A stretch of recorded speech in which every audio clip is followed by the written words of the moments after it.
മൻസൂർ പ്രോഗ്രാമിലേക്ക് സ്വാഗതം. ഇന്നത്തെ നമ്മുടെ അതിഥിയായി കടന്നു വന്നിരിക്കുന്നത് കെസിയ എന്ന പെൺകുട്ടിയാണ്. താൻ മെഡിക്കൽ കോളേജിലെ 3rd ഇയർ സ്റ്റുഡൻ്റാണ്. തന്നെ നമുക്ക് ലഭിച്ച എനിക്ക് വലിയൊരു സന്തോഷമാണ്. ഞാൻ കെസിയ ജനിച്ച സമയം തൊട്ട് എനിക്കവളെ അറിയാം. എന്നാൽ അവളുടെ മമ്മി ഞങ്ങളുടെ ബൈബിൾ കോളേജിൽ 1984 പഠിച്ചതും ഞാൻ തന്നെ അവളെ ട്രെയിൻ ചെയ്യുകയും അങ്ങനെ കർത്താവിൻ്റെ വേലയിൽ പ്രയോജനപ്പെട്ടുകൊണ്ടിരുന്ന ഒരു പെൺകുട്ടിയാണ്. തൻ്റെ ഹസ്ബൻഡ് ബെന്നി തൻ്റെ പാസ്റ്ററാണ്. അവരുടെ വിവാഹം ആലോചിച്ച് നടത്തിയൊക്കെ ഞങ്ങൾ തന്നെയാണ്. അങ്ങനെയാണെങ്കിൽ ഈ കുട്ടി ജനിച്ച സമയം തൊട്ട് എനിക്ക് അവളെ അറിയാം. ഇന്ന് അവളെ ഇൻ്റർവ്യൂ ചെയ്യുന്നത് എനിക്ക് വലിയ സന്തോഷമുണ്ട്. എന്ന് പറഞ്ഞാൽ ഒരു മിടുക്കി കുട്ടിയായിട്ടാണ് നമ്മളിവിടെ ഇരിക്കുന്നത്. നല്ല മാർക്കോടെ പാസ്സായി മെഡിക്സിന് അവൾക്ക് അഡ്മിഷൻ കിട്ടി. ഇനി അവളുടെ നാവിൽ തന്നെ അവളുടെ ടെസ്റ്റിമണി നമുക്ക് കേൾക്കാവുന്നതാണ്. ദൈവനാമം മഹത്വപ്പെടുമാറാകട്ടെ. ഞാനൊരു പെന്തക്കോസ് ഫാമിലിയിലാണ് ജനിച്ചു വളർന്നപ്പെട്ടത്. എൻ്റെ പപ്പ ഒരു പാസ്റ്ററാണ്. ഞങ്ങൾ പപ്പയുടെ ട്രാൻസ്ഫർ കാരണം അനേക സ്ഥലങ്ങളിലൊക്കെ ഞങ്ങൾക്ക് പോകേണ്ടതായിട്ട് വന്നിട്ടുണ്ട്. വീട്ടിലൊക്കെ എൻ്റെ പപ്പ മമ്മി എന്നെ എന്നും പ്രാർത്ഥനയും ഒക്കെ ആയിട്ട് വളരെ നന്നായിട്ട് തന്നെയാണ് ഞങ്ങളെ വളർത്തിക്കൊണ്ട് വന്നത്. എനിക്കൊരു ബ്രദറുണ്ട്. ഞങ്ങൾ ഏതാണ്ട് 8 സ്ഥലങ്ങളിലോളം ഞങ്ങൾ പോയിട്ടുണ്ട്. വൈപ്പിൻ, വടക്കുംപുറം, അങ്കമാലി, പയ്യന്നൂർ, തിരുവല്ല, അങ്ങനെ പല സ്ഥലങ്ങളിൽ ചെല്ലുമ്പോഴും ഞങ്ങൾ ചെല്ലുമ്പോഴൊക്കെ അവിടെ പലപ്പോഴും സ്കൂളുകളൊന്നും നല്ല ഉണ്ടായിരുന്നില്ല. അപ്പോൾ പലപ്പോഴും പയ്യന്നൂർ ചെന്നപ്പോഴൊക്കെ മലയാളം മീഡിയത്തിലൊക്കെ ഞാൻ പഠിക്കേണ്ടതായിട്ട് വന്നിട്ടുണ്ട്. അപ്പം അനേകരൊക്കെ ചോദിച്ചിട്ടുണ്ട്, ഇങ്ങനെ പോയ കുട്ടികളുടെ ഭാവി എന്താവും എന്നൊക്കെ ചോദിച്ചിട്ടുണ്ട്. പക്ഷേ ദൈവം ഞങ്ങൾ അവിടെ എല്ലാം നടത്തി. ദൈവത്തിന് ഒത്തിരി നന്ദി പറയുന്നു. പപ്പ പറയും കുട്ടികളുടെ പഠനമൊന്നും അല്ല, ദൈവം വിളിക്കുന്നിടത്ത് നമ്മൾ പോകണമെന്ന് പപ്പ പറയും. അങ്ങനെ പോകാനൊക്കെ ഇടയായി. ദൈവത്തോടെ സഹായിച്ചു. അപ്പം കടന്നുപോയ സാധനങ്ങളിൽ ആ സ്കൂളുകളിലൊക്കെ നല്ലതായിട്ട് പഠിക്കുമായിരുന്നു. ഒരു ആവറേജ് സ്റ്റുഡൻ്റ് ആയിരുന്നു. അങ്ങനെ ഭയങ്കരമായിട്ട് പഠിക്കില്ലായിരുന്നു. ആവറേജ് സ്റ്റുഡൻ്റ് ആയിരുന്നു. അപ്പം മമ്മിയും പപ്പായൊക്കെ കൂടുതൽ സമയം സ്പെൻഡ് ചെയ്യുമോ മോടെ കൂടെ? അവർ പ്രാർത്ഥനയിലൊക്കെ എല്ലാ വ്യാഴാഴ്ചത്തെ കോട്ടേജ് മീറ്റിങ്ങിനും എല്ലാം എന്നെ കൊണ്ടുപോകുമായിരുന്നു. അപ്പം അവിടെ ഉള്ളവരൊക്കെ ചോദിക്കുമായിരുന്നു, ഈ കുട്ടികൾക്ക് പഠിക്കേണ്ട കാര്യം പഠിക്കാനൊന്നും ഇല്ലേ എന്നൊക്കെ ചോദിക്കുമായിരുന്നു. എന്നാൽ ദൈവം ഞങ്ങൾ ഇത്രത്തോളം നടത്തി. അതിനുശേഷം അപ്പം ആ ഒരു ഇതിലായിരുന്നു കൂടുതൽ നിങ്ങളെ പഠിപ്പിക്കുന്ന കാര്യത്തെക്കാളും കർത്താവിന്റെ വേലയ്ക്കാണ് അവർ മുൻതൂക്കം കൊടുത്തത് അല്ലേ? ഞങ്ങൾ കേൾക്കുന്ന പ്രേക്ഷകരോട് എനിക്ക് ഇതിനെ മധ്യ പറയാനുള്ളത് വലിയൊരു പോയിന്റാണ് മോള് പറഞ്ഞത്. ഇന്ന് പല നിലകളിലുള്ള ആളുകൾ ഞങ്ങളെ കേൾക്കുന്നുണ്ടായിരിക്കാം, പാസ്റ്റർമാരെ ഒക്കെ കേൾക്കുന്നുണ്ടായിരിക്കാം. അപ്പം പിള്ളേരെ പഠിപ്പിക്കുക എന്ന് പറയുന്ന ഒരു വലിയ കാര്യമായിട്ടാണ് നമ്മുടെ സൊസൈറ്റിയിൽ, പ്രത്യേകിച്ച് ഈ കാലയളവിൽ. പിന്നെ അതിനാണ് നമ്മൾ ഏറ്റവും മുൻതൂക്കം കൊടുക്കുന്നത്. അപ്പോൾ ഈ ട്രാൻസ്ഫറായിട്ടൊക്കെ ഇങ്ങനെ പോയാൽ എങ്ങനെയാണ് പിള്ളേരുടെ പഠിത്തം എന്തായിത്തീരും, എങ്ങനെയായിത്തീരും എന്ന് നമ്മുടെ ബുദ്ധിയിൽ ആശ്രയിച്ച് നമ്മൾ പല കാൽക്കുലേഷൻസ് നമ്മൾ പലപ്പോഴും ചെയ്യാറുണ്ട്. എന്നാൽ കെസിയ പറഞ്ഞല്ലോ, 8 സ്ഥലത്താണ് ബെന്നി പാസ്റ്റർ ട്രാൻസ്ഫറായിട്ട് കർത്താവിൻ്റെ വേലയോടുള്ള ബന്ധത്തിൽ താൻ കടന്നു പോകാനിടയായിത്തീർന്നത്. എന്നാൽ ഇത് നമുക്ക് കണ്ട് മനസ്സിലാക്കത്തക്ക ഒരു ടെസ്റ്റിമണിയായത്. അതുമാത്രമല്ല, പോകുന്ന സ്ഥലങ്ങളിലൊന്നും ഒരു മീറ്റിങ്ങും വിടാറില്ല. ഇവിടെയൊക്കെ ഈ പിള്ളേരുമായിട്ട് കോട്ടേജ് മീറ്റിങ്ങിനും ഫാസ്റ്റിംഗ് പ്രയറിനും എല്ലാം അവർ കടന്നു പോകാറുണ്ടായിരുന്നു. ദൈവം നമുക്ക് വേണ്ടി വഴി തുറന്നാൽ ഒരു മനുഷ്യനും അത് അടയ്ക്കാൻ ഒക്കത്തില്ല. ബൈബിൾ ഇങ്ങനെ പറയുന്നു, യഹോവ ഭക്തി ജ്ഞാനത്തിൻ്റെ ആരംഭം. നീ എൻ്റെ കാര്യം നോക്കിയാൽ ഞാൻ നിൻ്റെ കാര്യം നോക്കാം. അപ്പം പാസ്റ്റർ ബെന്നിയും ലീലാമയും കർത്താവിൻ്റെ കാര്യത്തിന് മുൻതൂക്കം കൊടുത്ത് ദൈവനാമത്തിന് വേണ്ടി കുഞ്ഞുങ്ങളുടെ കാര്യം സെക്കൻഡറി ആക്കി അവർ പോയതുകൊണ്ട് ഇന്ന് അതിന് ഏറ്റവും ഇമ്പോർട്ടൻസ് കൊടുത്ത് അതിനു വേണ്ടി തന്നെയാണ്. ചില അമ്മമാരുടെയൊക്കെ വെപ്രാളം കാണുമ്പോൾ ഞാൻ അന്തം വിട്ടു പോയിട്ടുണ്ട്. പിള്ളേർ സ്കൂളിൽ നിന്ന് വരുമ്പോഴത്തേക്ക് അമ്മമാർക്കാണ് ഏറ്റവും ടെൻഷൻ.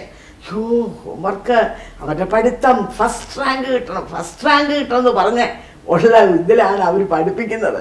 എന്നാൽ അങ്ങനെ പഠിപ്പിച്ച അനേകരെ പിന്തള്ളിക്കൊണ്ടാണ് ഈ പെൺകുട്ടി അവൾ എൻട്രൻസ് എഴുതിയപ്പം 80,000 പേരേലും എഴുതി കാണും. അതിൽ ഏതാണ്ട് 660 സ്ഥാനത്തെത്തിയാണ് അവൾ ജയിച്ചത്. അപ്പം നിങ്ങൾക്ക് മനസ്സിലാക്കാൻ കഴിയും, എൻട്രൻസ് ചെയ്ത പെൺകുട്ടികളെല്ലാം തന്നെ സ്മാർട്ടാണ്. അപ്പോൾ അവൾ ഇത്ര ആയിരങ്ങളെ പിന്തള്ളിക്കൊണ്ട് വരണമെങ്കിൽ അത് നമ്മളോട് വിളിച്ചു പറഞ്ഞൊരു വലിയ സത്യമുണ്ട്. നമ്മുടെ ഈ കഠിനാധ്വാനത്തിലല്ല കാര്യം നടക്കുന്നത്. നീ നന്നാരാവിലെ എഴുന്നേൽക്കുന്നതും കഠിനാധ്വാനം ചെയ്യുന്നതും താമസിച്ച് കിടക്കാൻ പോകുന്നതും വ്യർത്ഥമാത്രേ, തൻ്റെ പ്രിയനോ അവനത് ഉറക്കത്തിൽ കൊടുക്കുന്നു. അല്ലേ മോളെ? ഞാൻ പറഞ്ഞാട്ടെ. +2 വരെ എനിക്ക് മെഡിസിന് പോകണം എന്നൊന്നും ഒരു ആഗ്രഹമൊന്നും ഉണ്ടായിരുന്നില്ല.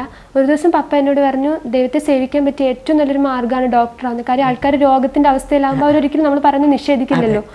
അപ്പോൾ അങ്ങനെ അതിനുശേഷം ഞാൻ ആ തവണ എഴുതി. അപ്പോൾ എനിക്ക് 7,000 സംതിങ് ആയിരുന്നു റാങ്ക്. അതിനുശേഷം വീട്ടുകാർ, ഫാമിലിയൊക്കെ നല്ല എൻകറേജ്മെൻ്റ് ആയിരുന്നു. പപ്പ, മമ്മിയും ചേട്ടൻ അവരെല്ലാവരും പറഞ്ഞു, എന്തായാലും നീ 1 വർഷം കോച്ചിങ്ങിന് പോകണം. പുറത്തുനിന്നുള്ള അനേകർ ചോദിച്ചായിരുന്നു, പെൺകുട്ടിയല്ലേ 1 വർഷം കളഞ്ഞാൽ എന്ത് ചെയ്യും? പക്ഷേ ഫാമിലി ഭയങ്കര സപ്പോർട്ടായിരുന്നു. പിന്നെ എൻ്റെ ചേട്ടൻ എഞ്ചിനീയർ വർക്ക് ചെയ്യുന്നു എറണാകുളത്ത്. അതിനുശേഷം അങ്ങനെ ഞാൻ 1 വർഷം ബ്രില്യൻ്റിൽ കോച്ചിങ്ങിന് പോയി. അവിടെ പോയ സമയത്തും എല്ലാവരും ഇരുന്ന് പഠിക്കുന്നു. എനിക്കാണെങ്കിൽ ആദ്യമൊന്നും തീരെ അവരുമായിട്ട് കോപ്പപ്പ് ചെയ്യാൻ പറ്റുന്നുണ്ടായിരുന്നില്ല. അങ്ങനെ ഒരു ദിവസം ആദ്യത്തെ സമയങ്ങളൊക്കെ അവിടുത്തെ ഏറ്റവും പുറകിലത്തെ റാങ്കായിരുന്നു എനിക്ക്. ഇപ്പോൾ ഒരു ദിവസം ഒത്തിരി കരഞ്ഞു പ്രാർത്ഥിച്ചു. അന്ന് വൈകിട്ട് ദൈവം എനിക്കൊരു വലിയൊരു ദർശനം തന്നു. അത് എൻ്റെ ജീവിതത്തിൽ വളരെ ഒരു മാറ്റിമറിച്ചൊരു ദർശനമായിരുന്നു. അതിൽ ഞാനിങ്ങനെ കണ്ടത് ഒരു കോളേജിൻ്റെ ഫ്രണ്ട്. ആ കോളേജിൻ്റെ ഫ്രണ്ടിലേക്ക് ഞാനവിടെ ഒരു 10 മണി എന്ന് പറഞ്ഞ സമയത്തിനുള്ളിൽ ഞാനവിടെ എത്തിച്ചേരണം. പക്ഷേ ഞാനിങ്ങനെ ആദ്യം ഞാൻ തന്നെ നടക്കുമായിരുന്നു. പക്ഷേ എനിക്ക് തന്നെ അറിയാം ഒരിക്കലും ഞാൻ അവിടെ എത്തിച്ചേരൂല. അപ്പം പെട്ടെന്ന് ഒരാൾ വന്ന് എന്നെ എടുത്തുകൊണ്ട് പോകുന്നത് കണ്ടു. അപ്പം അതിനുശേഷം എന്നിട്ടും ഞാൻ അങ്ങോട്ട് എത്തുന്നില്ല. അപ്പം കുറച്ചൊരു മിനിറ്റോ സെക്കൻഡും കൂടെ ഉള്ളൂ. അപ്പം അതിൻ്റെ അടുത്തെത്തിയപ്പം ആ ഒരാൾ എന്നെ എടുത്ത് അവിടെ നിന്ന് ഒരൊറ്റ ഏറ് ആ ഒരു ഇതിലേക്ക് എന്നെ അതിൻ്റെ ഫ്രണ്ടിലേക്ക് എന്നെ എടുത്ത് എറിയുന്നതായിട്ട് എനിക്ക് അങ്ങനെ ഒരു ദർശനം ഞാൻ കണ്ടു. അതിനുശേഷം പലപ്പോഴും അവിടെയുള്ള പലരും ടെൻഷൻ അടിക്കുമ്പോഴും ഞാൻ ഒരിക്കലും ടെൻഷൻ അടിച്ചിട്ടില്ല. കാര്യം എൻട്രൻസ് പ്രിപ്പയർ ചെയ്തുകൊണ്ടിരിക്കുകയാണ്. അപ്പം എല്ലാവരും ടെൻഷൻ അടിക്കുമ്പോൾ പഴയ എനിക്ക് നല്ല ഉറപ്പുണ്ട്, ദൈവം എനിക്കൊരു ദർശനം കാണിച്ചിട്ടുണ്ട്, ദൈവം അത് എന്തായാലും നിവർത്തിക്കുന്ന എനിക്കൊരു ഉറപ്പുണ്ടായിരുന്നു. അങ്ങനെ എന്നെ ഏറ്റവും കൂടുതൽ ചിന്തിപ്പിച്ചത്, അതിനുശേഷം ഇപ്പം ഞാൻ പരിയാരം മെഡിക്കൽ കോളേജിലാണ് പഠിക്കുന്നത്. ഞാൻ അന്ന് കണ്ട അതേ കോളേജിന്റെ ഫ്രണ്ടാണ് ഇപ്പോഴത്തെ പരിയാരം മെഡിക്കൽ കോളേജിന്റെ ഫ്രണ്ട്. അപ്പൊ അതിനെ വളരെയേറെ ഇത് ചിന്തിപ്പിച്ചു. തീർച്ചയായിട്ടും തന്റെ കുഞ്ഞുങ്ങൾക്ക് വേണ്ടി ദൈവം കരുതി ഓടെ ഹൃദയത്തെ ഉറപ്പിക്കാൻ എന്ന് പറഞ്ഞാൽ നിനക്ക് സ്വന്തം കഴിവ് കൊണ്ട് നിനക്ക് ഒരിക്കലും ഓടി അവിടെ എത്താനൊക്കത്തില്ല. അത് ദൈവം പറഞ്ഞു തന്ന വലിയൊരു മർമ്മമാണ്, അല്ലേ? അപ്പൊ കർത്താവ് നമ്മുടെ ബലഹീനതയിൽ തികഞ്ഞു വരുന്നവന്റെ ബലം. കർത്താവ് ഒന്ന് ചിന്തിച്ചിട്ടുണ്ടെങ്കിൽ, കർത്താവ് നിന്നെ ആ സ്ഥാനത്ത് എത്തിക്കണമെന്ന് കർത്താവ് ആഗ്രഹിച്ചിട്ടുണ്ടെങ്കിൽ അത് കർത്താവ് കയ്യിൽ എടുത്തുകൊണ്ട് പോവോ, എടുത്ത് എറിയുവോ, എങ്ങനെയെങ്കിലും ചെയ്ത് അവിടെ എത്തിച്ചിരിക്കും, അല്ലേ? ഇത് നമുക്കെല്ലാം കണ്ട് മനസ്സിലാക്കാവുന്ന കാര്യമാണ്. നമ്മുടെ സ്വന്തം പരിശ്രമത്താൽ നമ്മൾ അതിനു വേണ്ടി അധ്വാനിച്ച്, നമ്മൾ അതിനു വേണ്ടി ക്ഷീണിച്ച്, അതിനുവേണ്ടി നമ്മൾ മനപ്രയാസപ്പെട്ട്, കുഞ്ഞുങ്ങളുടെ കാര്യത്തിൽ നമ്മൾ ടെൻഷൻ അടിച്ച് ഇതൊന്നുമല്ല ചെയ്യേണ്ട. ദൈവത്തിൻ്റെ വഴികളിൽ ജീവിക്കുമ്പോൾ, ദൈവത്തിൻ്റെ കരങ്ങളിൽ ഏൽപ്പിക്കുമ്പോൾ കർത്താവ് അവളോട് തന്നെ സംസാരിച്ചു, കർത്താവ് അവളെ തന്നെ കാണിച്ചു കൊടുത്തു. അതെന്ത് വലിയ ഉറപ്പാണ് കുട്ടിക്ക് കിട്ടിയത്. ദൈവ ശബ്ദം നമ്മൾ കേട്ട് കഴിയുമ്പോൾ അതാണ് നമുക്ക് ഏറ്റവും വലിയ ഉറപ്പ് തരുന്നത്. നിന്റെ ഹൃദയം ഉറച്ചിരിക്കട്ടെ, ധൈര്യപ്പെട്ടിരിക്കുക. മറ്റേ കുഞ്ഞുങ്ങളെല്ലാം വെപ്രാളം പിടിക്കുമ്പോൾ കെസിയായിക്ക് നല്ല ഉറപ്പായിരുന്നു, എൻ്റെ ഉടയവൻ. നമുക്കറിയാം പൗലോസ് കപ്പലിങ്ങനെ കടലിൽ കിടന്ന് അങ്ങോട്ടും ഇങ്ങോട്ടും കൊടുങ്കാറ്റടിച്ച് ഒലഞ്ഞുകൊണ്ടിരിക്കുക. സമുദ്രത്തിലെ ഇരുട്ട, ഒരു നിലയിലും ആശയ്ക്കൊരു വകയുമില്ല. എല്ലാവരും മരിക്കാനായിട്ട് തയ്യാറായിക്കൊണ്ടിരുന്നപ്പോൾ പൗലോസ് പറയുകയാണ്, നിങ്ങളാരും ഭയപ്പെടേണ്ട, എൻ്റെ ഉടയവനും ഞാൻ സേവിച്ച് നിൽക്കുന്നതിനുമായ കർത്താവ് ഇന്നലെ രാത്രി എൻ്റെ അടുത്ത് വന്നു. അവൻ എന്നോട് പറഞ്ഞു, ഈ കപ്പലിലുള്ള ആരും നശിച്ചു പോകത്തില്ല. അതാണ് ഒരു ദൈവത്തിൻ്റെ ഉറപ്പ്. നമ്മൾ ഏത് പ്രശ്നത്തിൻ്റെ നടുവിൽ കൂടെ പോകുമ്പോഴും നമുക്ക് ദൈവവുമായിട്ടൊരു കണക്ഷൻ ഉണ്ടെങ്കിൽ, ദൈവവുമായിട്ടുള്ളൊരു ബന്ധം ഉണ്ടെങ്കിൽ ദൈവം നമ്മളോട് സംസാരിച്ചിരിക്കും. പ്രശ്നങ്ങളുടെ മധ്യത്തിൽ പൈതലിനോട് കർത്താവ് പറഞ്ഞു, മോളെ നീ ഭയപ്പെടണ്ട, നീ എത്തേണ്ട സ്ഥാനത്ത് ഞാൻ നിന്നെ എത്തിച്ചിരിക്കും. അങ്ങനെ നമുക്ക് ചെയ്യാൻ കഴിയുമോ? നിങ്ങളിപ്പോൾ കടന്നു പോകുന്ന പല വിഷയങ്ങളും പല പ്രശ്നങ്ങളും നിങ്ങളുടെ ജീവിതത്തിൽ ഉണ്ടായിരിക്കാം. എന്നാൽ ഈ പ്രശ്നങ്ങളെ കണ്ട് ഭാരപ്പെടാനല്ല, മുറുകെ പിടിക്കേണ്ടവനെ മുറുകെ വന്ന് പിടിക്കാൻ കഴിയുമോ? അവനോട് പറ്റിയിരിക്കുമ്പോൾ എന്ത് ചെയ്യും? അവൻ നമ്മളോട് സംസാരിക്കും. പ്രശ്നങ്ങളുടെ നടുവിൽ കർത്താവ് നമുക്ക് പുതിയ വഴികളും വാദം തുറന്നു കൊടുക്കും. ആ ദൈവ ശബ്ദം കേൾക്കുവാൻ നമുക്ക് കഴിയുമെങ്കിൽ പിന്നെ നമുക്ക് ഒരു പ്രശ്നവും ഇല്ല. അതുകൊണ്ടാണ് കെസിയായിക്ക് അവിടെ ഉറച്ചു നിൽക്കാൻ കഴിഞ്ഞത്. ഏത് കോളേജിന്റെ മുമ്പിലേക്ക് വലിച്ചെറിയപ്പെട്ടോ ആ കോളേജിൽ തന്നെ പോയി അവസാനിക്കുവാൻ കർത്താവർക്ക് ഭാഗ്യം കൊടുത്തു. പറഞ്ഞാട്ടം പോലെ. പിന്നെ കോളേജിലെ ജീവിതമൊക്കെ എങ്ങനെയായിരുന്നു? അതിനുശേഷം ഫസ്റ്റ് ഇയർ എനിക്ക് വലിയ കുഴപ്പമുണ്ടായിരുന്നില്ല. എന്നാൽ ഇപ്പം ഞാൻ തേർഡ് ഇയർ മോഡൽ എക്സാം എഴുതിയിട്ടിരിക്കുകയാണ്. യൂണിവേഴ്സിറ്റി എനിക്ക് ഓഗസ്റ്റ് 10 തുടങ്ങും. എക്സാമിന് ദൈവം ഒത്തിരി നടത്തി. അതെനിക്ക് എങ്ങനെ പറയണമെന്ന് അറിയില്ല. പല എക്സാമിൻ്റെയും ദിവസങ്ങളുടെ ഫ്രണ്ടിൽ ഞാൻ അവിടെ പോയിരുന്ന് കരയുമായിരുന്നു. കാര്യം പഠിച്ചതൊന്നും ഓർമ്മയില്ല, അതുപോലെ വാസ്റ്റാണ് സബ്ജക്റ്റ്. പക്ഷേ ദൈവം എന്നെ ഞാൻ പഠിച്ചത് മാത്രം വരുത്തി. അങ്ങനെ ദൈവം എന്നെ ഒത്തിരി സഹായിച്ചു. ഏറ്റവും എനിക്ക് ഇതായിട്ട് തോന്നിയത് എൻ്റെ മോഡൽ പ്രാക്ടിക്കൽ മൈക്രോ പ്രാക്ടിക്കൽ എക്സാമിൻ്റെ പെട്ടെന്ന് രാവിലെ എണീക്കും എൻ്റെ കണ്ണൊക്കെ ചുമന്ന് കിടന്നിട്ട് കണ്ണിക്കൂടി ഇങ്ങനെ പസ് വരുന്ന ഒരു അവസ്ഥ ഉണ്ടായിരുന്നു. അപ്പം ഞാൻ വീട്ടിലൊക്കെ വിളിച്ച് കുറേ കാര്യം എനിക്ക് എക്സാം എഴുതിയില്ലെങ്കിൽ എനിക്ക് തീർച്ചയായിട്ടും യൂണിവേഴ്സിറ്റിക്ക് അപ്പിയർ ചെയ്യാൻ പറ്റില്ല. അപ്പം ഞാൻ വളരെയേറെ സങ്കടപ്പെട്ടു. എന്നാൽ ഏറ്റവും എൻ്റെ എക്സാം ഹോളിലും ചെന്നു. അവിടെ ചെന്നപ്പോഴത്തേന് സ്പെക്സ് ഒക്കെ വെച്ചുകൊണ്ടാണ് പോയത്.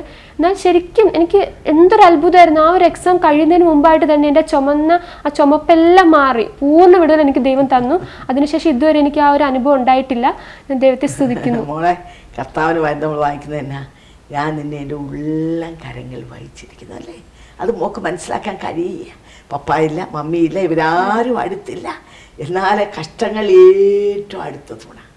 മോളുടെ ആ ബലഹീനത അറിഞ്ഞ് എക്സാം എഴുതാതിരിക്കാൻ ഒക്കത്തില്ല. അവിടെ ആര് വന്നു? ഗോഡ് ഇൻ്റർവീൻഡ്.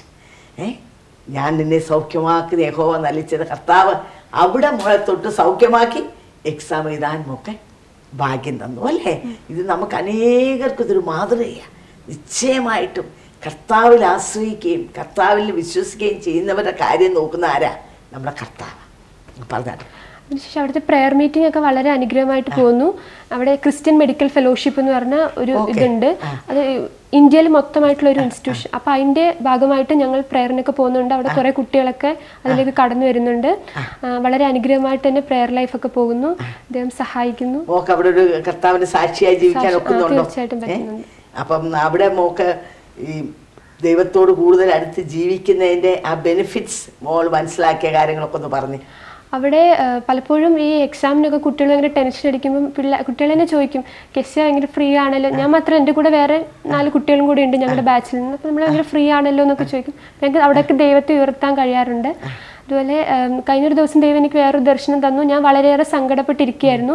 കാര്യം എൻ്റെ കൂടെയുള്ള എഞ്ചിനീയറിംഗ് ഒക്കെ എഴുതുന്നവരെല്ലാം പാസ് ഔട്ടായി, അവരൊക്കെ ഓരോ സ്ഥലത്ത് ജോലിയായി. അപ്പം ഞാൻ മാത്രം ഇങ്ങനെ ഇതുവരെ ഇനിയും ഇഷ്ടംപോലെ വർഷം പഠിക്കാൻ കിടക്കുന്നു. അപ്പം ദൈവം എന്നെ ഇങ്ങനെ കാണിച്ചു. ഒരു വലിയൊരു ദർശനം ദൈവനെ കാണിച്ച് ഞാനൊരു വെള്ളത്തിൽ കൂടെ കടന്നു പോകുന്നു. എൻ്റെ മമ്മി എന്നെ മുറുകെ പിടിച്ചിട്ടുണ്ട്. അപ്പോൾ ആ വെള്ളത്തിലൂടെ ഞാൻ കടന്നു പോകുമ്പോൾ ശരിക്കും വെള്ളം എൻ്റെ മുകളിൽ കൂടെ കവിഞ്ഞു. എന്നാലും എനിക്ക് അതിനകത്തോട് നടക്കാൻ സാധിക്കുന്നുണ്ട്.